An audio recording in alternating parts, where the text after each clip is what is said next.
28 मे बुधवार. First of all आपल्याला daily time फ्रेमवर काय केलं मार्केटनं ते पाहायचं आहे. नंतर जो आपण ओव्हरऑलवर बुधवार दिवस आहे, भरपूर आपल्यासाठी बेस्ट मार्केटनं ऑल ओव्हर टाईम फ्रेमवर पण सोडला आहे. पण आपल्याला पहिले दिवसाच्या याच्यावर जायचं आहे. दिवसा काय क्रिएट केलं मार्केटनं, ठीक आहे. मार्केट इथून ओपन झालं 8 वाजेपर्यंत आपल्याला ऑब्झर्व करायचं आहे. इथून ओपन झालं, हा मार्केटनं पहिले बाईंगला गेलं, इथून एक स्विंग क्रिएट केला, लो स्वीप केला आणि अगेन बाईंगला जाऊन हायज क्रिएट केले. ओके, देन मार्केट इथून यानं बेस मजबूत करत करत हाय घेतलं, हायरस क्रिएट करून आलं बाईंगला जाण्यासाठी. त्यानंतर सेल साईड आलं मार्केट, सेल साईड येऊन यानं लो घेतला, पण लोवर येऊन एक पण यानं लोअर लोज क्रिएट नाही केला. बाईंगला गेला, हायरस क्रिएट करत दिलं, पण सेल साईडनं नाही आलं तसं. आणि जर आपण इथं पाहतो तर हे फर्स्ट बिहेवियर टाईप क्रिएट केलं, सेल साईडनं आलं, हे मुवमेंट घेतली, स्विंग क्रिएट केला, त्याची लिक्विडिटी घेतली, अगेन सेल साईड आलं. होऊ शकते आता हे फर्स्ट बिहेवियर राहीन, पण फर्स्ट बिहेवियर तर हाय प्रोबॅबिलिटी आहे की ह्याचं बिहेवियर यानं क्रिएट केलं, याची रिस्पेक्ट नाही दिली. कारण की मार्केटनं इथं क्रिएट काय केलं, हायर आहे, देन मार्केटनं इमिडिएट आले, फेक मोमेंट टाईप पडलं आणि इथं बेस मजबूत केला.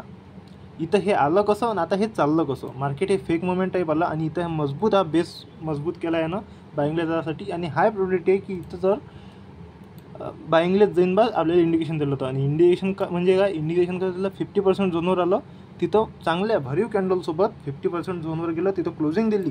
आता मार्केट जर इथं जर डीप घेऊन राहिलं, चांगलं पुलबॅक घेऊन राहिलं, तर आपल्याला तिथं एंट्री टाकायची आहे डायरेक्ट हाय घ्यायसाठी. मार्केट याच्यात आलं, इथून मार्केटनं क्लोजिंग दिली प्रिव्हियस कॅन्डलले आणि इथं आपण ट्रेड टाकला, इथपर्यंतचा हायचं टार्गेट होतं. हे सांगते आजची कंडिशन. आता ऑल ओव्हर टाईम फ्रेम काय सांगून राहिलं आपल्याला, आजचा जो आपण हा ट्रेड जो टाकला होता, हा आपण ऑल ओव्हर टाईम फ्रेमच्याच भरोशावर टाकला होता. तर तो कसा, तर जर आपण पाहतो एक गोष्ट इथं, तर काल जर पाहतो आपण तर 3 बिहेवियर क्रिएट करत करत मार्केटनं हा जो लो पेंडिंग होता याचा हा घेऊन घेतला इथं, ठीक आहे. आता हा घेतला, याच्यानंतर मार्केटनं क्रिएट काय केलं, इथपर्यंत याचे 3 बिहेवियर, तर हे बिहेवियर तर याच्यातलंच आहे शामिल, फर्स्ट सेकंड थर्ड. याच्यानंतर ब्रेक केल्यानंतर मार्केटनं काय केलं, फर्स्ट बिहेवियर, देन सेकंड, हे थर्ड बिहेवियर, ठीक आहे.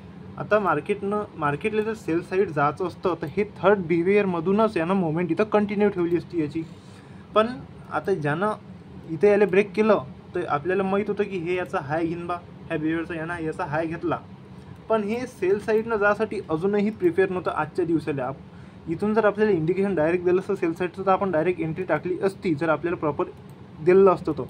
पण यानं काय केलं, पहिले बाईंगला गेलं आणि आपल्याला एक आयडिया तर होताच बा की सेल साईड जाऊ शकते बा, है ना. हे बाईंगला गेलं इथून, पण हे बाईंगला गेलं कसं, आज 3 बिहेवियर क्रिएट करत होतं, फर्स्ट सेकंड आणि थर्ड याच्यात तर प्रॉपर गॅप देऊन दिली आणि ह्या स्विंगची लिक्विडिटी घेऊन अगेन हा स्विंग क्रिएट करून याची लिक्विडिटी घेऊन आपल्याला सेल साईडचं इंडिकेशन दिलं. आता दिवसाच्या अकॉर्डिंग लावतो तर आपण याचं टार्गेट इथं आहे, ह्या लोचं जिथून बिहेवियर चालू झालं.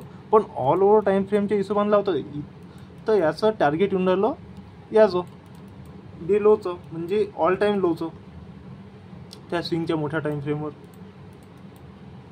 तर ऑल टाईम जर याला आता बाईंगला जर जात असतं तर बाईंगला जात असतं, हे जे आहे ना 3 बिहेवियर इथं ऑल ओव्हर टाईम फ्रेमवर जे कंप्लीट केलं ते यानं याला ब्रेक केलं, ठीक आहे.